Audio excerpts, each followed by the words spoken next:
अस्सलाम वालेकुम मैम। वालेकुम अस्सलाम। क्या हाल है? मैम ठीक है, आपका क्या है? मैं तो शुक्र है।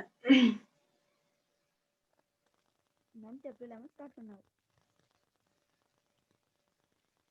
क्या कह रही हैं? आपकी आवाज़ बहुत कम आती है, बोलें। Chapter ma'am 11। Yes, chapter 11 start करना है। हाँ जी। ओके।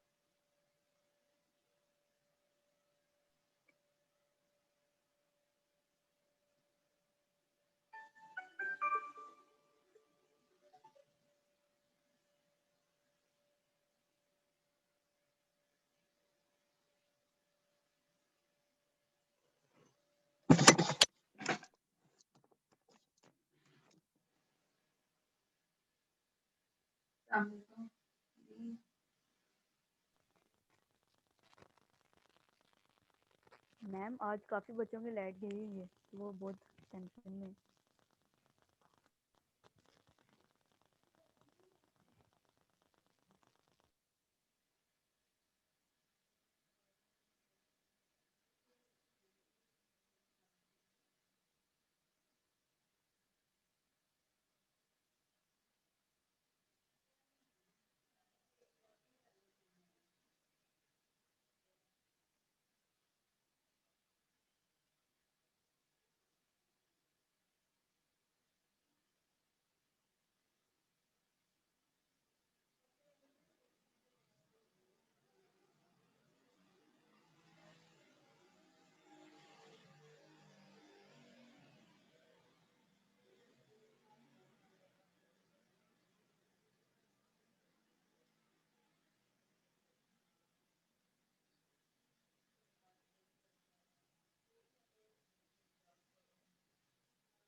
आज स्टूडेंट्स कहाँ गए भाई? 9 आए हैं, 8 बल के।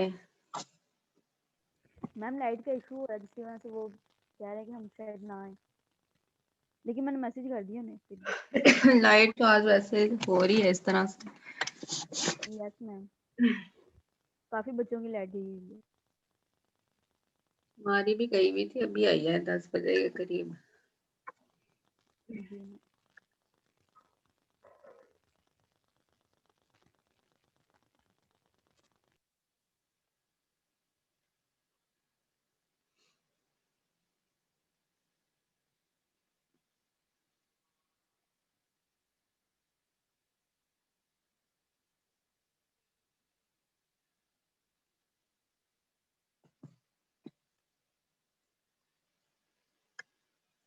चले फिर हम शुरू करते हैं, आ जाएंगे, आना होगा जिसने।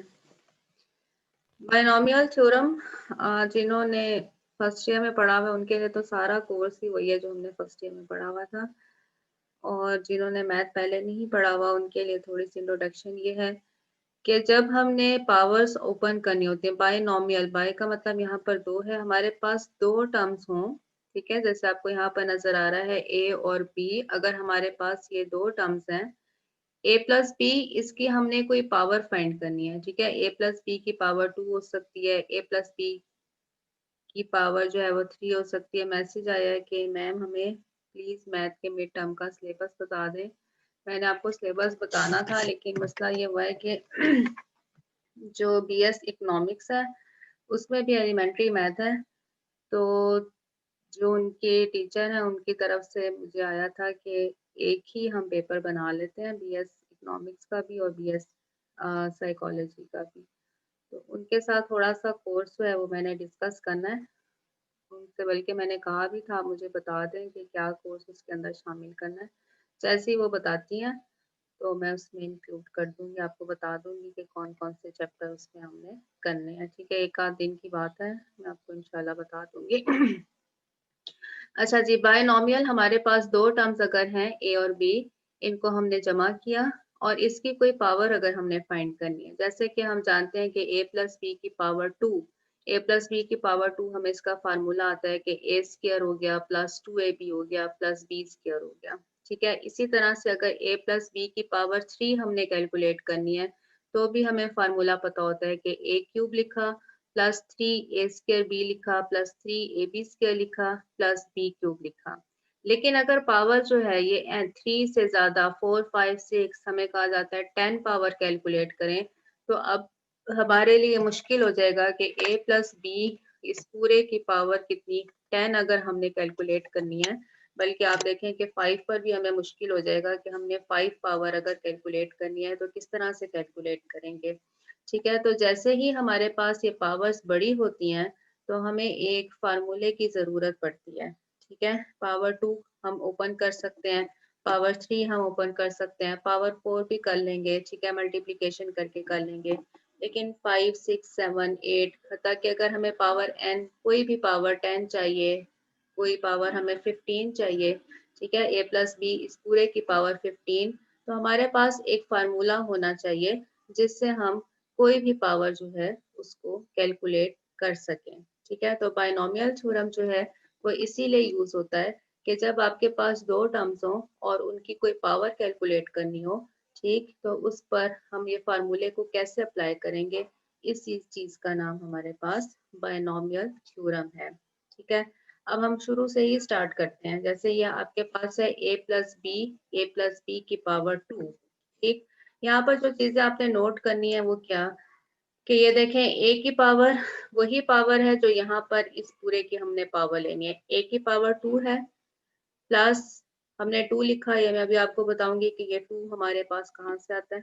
ठीक है, अब हमने क्या करना है, a की पावर एक नंबर कम कर देनी है और b की पावर एक नंबर बढ़ा देनी है। ठीक है, जैसे यहाँ पर आप देखें a की पावर 2 है, इससे अगली टर्म में a की हमने एक पावर कम कर दी।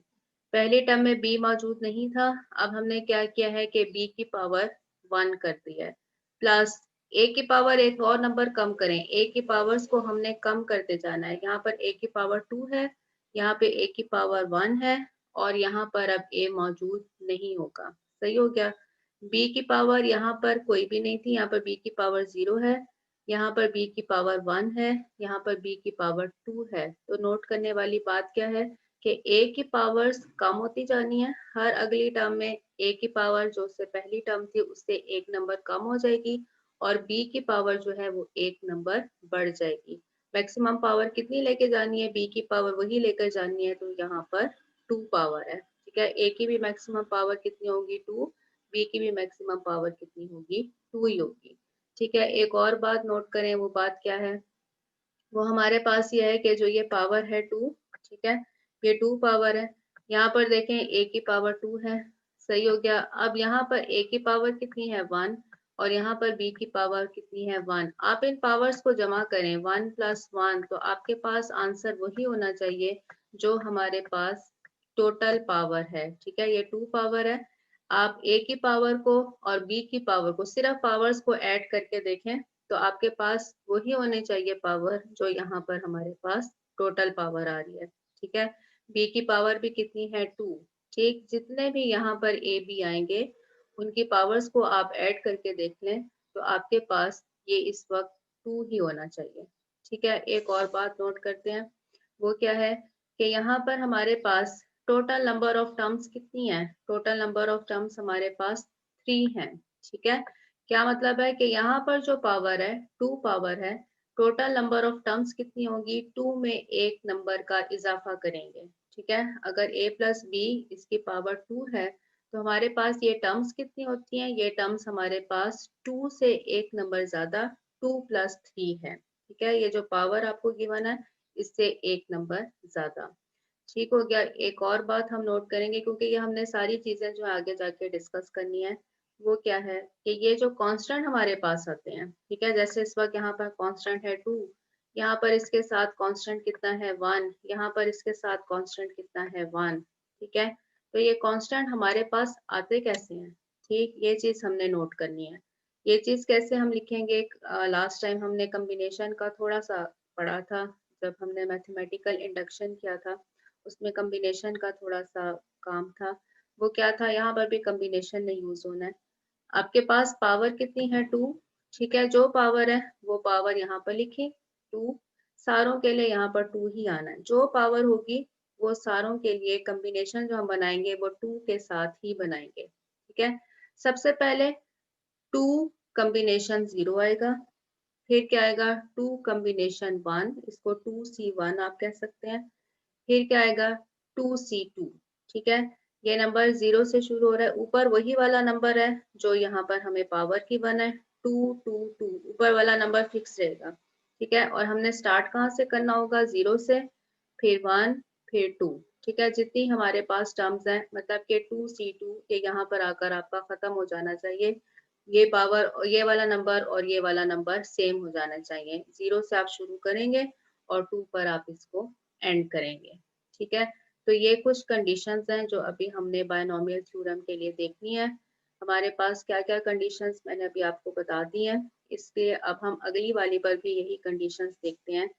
और एक और बात कि ये जो कम्बिनेशंस हैं, जैसे कि ये आएगा 2C2, ठीक है, या 2C1 है, या 2C2 है, या आप कैलकुलेट कर सकते हैं। आपके पास डायरेक्ट कैलकुलेटर में ये की मौजूद है, ठीक है। कैलकुलेटर में अगर आप देखें तो NCR लिखा होगा, वहां पर N लिखा होगा, कैलकुलेटर के ऊपर NC और R लिखा हुआ होगा, ठीक है। इस की को आपने प्रेस करना होगा। पहले आपने N वैल्यू लिखेंगे, जैसे यहाँ पर 2 है, फिर आप C की प्रेस करेंगे, साथ में R कितना है 1, तो 2C1 आप कैलकुलेट करेंगे, आपके पास आंसर आ जाएगा, ठीक है। ये आप काम कैलकुलेटर से डायरेक्ट ही कर सकते हैं, अदरवाइज कैसे कैलकुलेट करें, बल्कि कैलकुलेटर से ही कीजिएगा, क्योंकि बाकी ये है कि आप इस पर फार्मूला लगाकर भी कर सकते हैं। वो फार्मूला कैसे लगाते हैं ये मैं अभी आपको बताती हूँ, ठीक है। नेक्स्ट चलते हैं। मैम एक दफा अगर कंडीशन रिपीट कीजिए, जी, कंडीशन एक दफा रिपीट कर दें। कंडीशंस मैं अभी रिपीट कर रही हूँ, क्यूब के लिए रिपीट कर लेते हैं ताकि इसको भी हम देख लें। ये देखें a प्लस बी की पावर 3 अब हमने कैलकुलेट करनी है, सही हो गया। सबसे पहले क्या कैसे करेंगे कि a की पावर हम लिखेंगे 3, ठीक है, a की पावर 3 प्लस ये कांस्टेंट को भी आप छोड़ें, कांस्टेंट हमारे पास इधर से आता है, ठीक है, ये कम्बिनेशन से आ रहा होता है। a की पावर 3, अब हम क्या करेंगे, a की पावर कम करते जाएंगे, a की पावर 3 है, अगली टर्म में a की पावर कितनी होगी 2, ठीक। और यहाँ पर b मौजूद नहीं था, यहाँ पर अब b की पावर कितनी आ जाएगी 1। यहाँ पर आप देखें कि b की पावर 1 का मतलब है कि यहाँ पे b की पावर कितनी है, यहाँ पे b की पावर 0 है, ठीक है। अगर कोई टर्म मौजूद नहीं है तो इसका मतलब है यहाँ पर आप b की पावर 0 लिख सकते हैं, मेंशन कर सकते हैं, जरूरी बात नहीं है। आप डायरेक्ट देखें, क्या हम देख रहे हैं कि हमारे पास जो a है इसकी पावर हमने क्या ली 3। अब इससे अगली टर्म में क्या होगा, a की पावर एक नंबर कम हो जाएगी और अब यहाँ पर b भी आ जाएगा, ठीक है। इससे अगली टर्म में क्या होगा, a की पावर अब 2 थी, एक नंबर और कम करते हैं, पहले 3 थी, फिर 2 हुई, फिर यहाँ पर पावर कितनी हो जाएगी, a की पावर 1, b की पावर यहाँ पर 1 थी, b की पावर एक नंबर बढ़ानी है, ठीक है। पहली टर्म की पावर जो है वो आपने कम करते जाना है, मैक्सिमम पावर 3 से शुरू करना है, पहले 3 लिखा, फिर 2 लिखा, फिर 1 लिखा, ठीक है। और b की पावर क्या होगी, पहली टर्म में b मौजूद नहीं होगा, फिर क्या होगा कि b की पावर 1 आएगी, फिर b की पावर 2 आएगी और लास्ट में क्या आएगा, b की पावर कितनी आएगी 3। मतलब कि पहली टर्म की पावर्स आपने एक नंबर कम करते जाना है और जो सेकंड टर्म है उसकी पावर को एक नंबर बढ़ाते जाना है, ठीक है। एक तो ये बात है। दूसरी हमारे पास क्या है कि ये टोटल पावर हमारे पास कितनी है 3, ठीक है। ये टोटल पावर हमारे पास कितनी है 3। तो आप यहाँ पर देखें कि a की पावर भी 3 है, यहाँ पर a की पावर कितनी है 2। मैंने आपसे कहा कि सिर्फ पावर्स को ऐड करके देंगे, a की पावर है 2, b की पावर कितनी है 1, 2 प्लस 1 आपके पास आंसर कितना आना चाहिए 3, 3 आंसर हमारे पास आ रहा है। इसी तरह से यहाँ पर a की पावर कितनी है 1, यहाँ पर b की पावर कितनी है 2। 1 प्लस 2 को ऐड करें तो आपके पास आंसर वही आना चाहिए 3। मतलब कि टोटल पावर्स इनको अगर आप जमा करते हैं तो आंसर आपके पास सेम आना चाहिए 3 पावर। ठीक है, इसी तरह से b की पावर भी कितनी है, b की पावर इस वक्त हमारे पास 3 ही है। ठीक हो गया। एक ये चीज है कि पावर्स जो आपके पास टर्म्स हैं उनकी पावर्स वही नंबर होना चाहिए जो यहाँ पर हमारे पास नंबर आ रहा है। ठीक है, नेक्स्ट हमने क्या चीज देखनी थी, नेक्स्ट चीज है कि ये कांस्टेंट हमारे पास कैसे आते हैं। तो कांस्टेंट हम किस तरह से लिखेंगे, ये नंबर हमारे पास क्या है 3। 3 सारी टर्म्स में यहाँ पर 3 ही आएगा। ये जो कम्बिनेशंस बनानी है ये इसी पावर के साथ आएंगी, 3 ही आएगा। सबसे पहले 0 के साथ, फिर 3c1, फिर यहाँ पर 3c2 और यहाँ पर क्या आएगा 3c3। ठीक है, और ये कितनी टर्म्स हैं, ये टर्म्स हमारे पास कितनी है कि ये जो पावर है हमारे पास 3, इससे एक नंबर ज्यादा है, एक term, second term, third term और फोर्थ टर्म। ठीक है, अगर पावर हमारे पास 3 है तो हमारे पास टर्म्स की तादाद कितनी है, टर्म्स की तादाद हमारे पास 4 है। ठीक है, 3 + 1, तो टर्म्स की तादाद कितनी हो गई हमारे पास 4 आ गई। एक और चीज यहाँ पर आप नोट करें, वो चीज क्या है कि ये देखें पहली टर्म का कांस्टेंट हमेशा 1 होता है। ठीक है, पहली टर्म के साथ जो कोफिशिएंट है यहाँ पर वो हमेशा क्या होगा 1।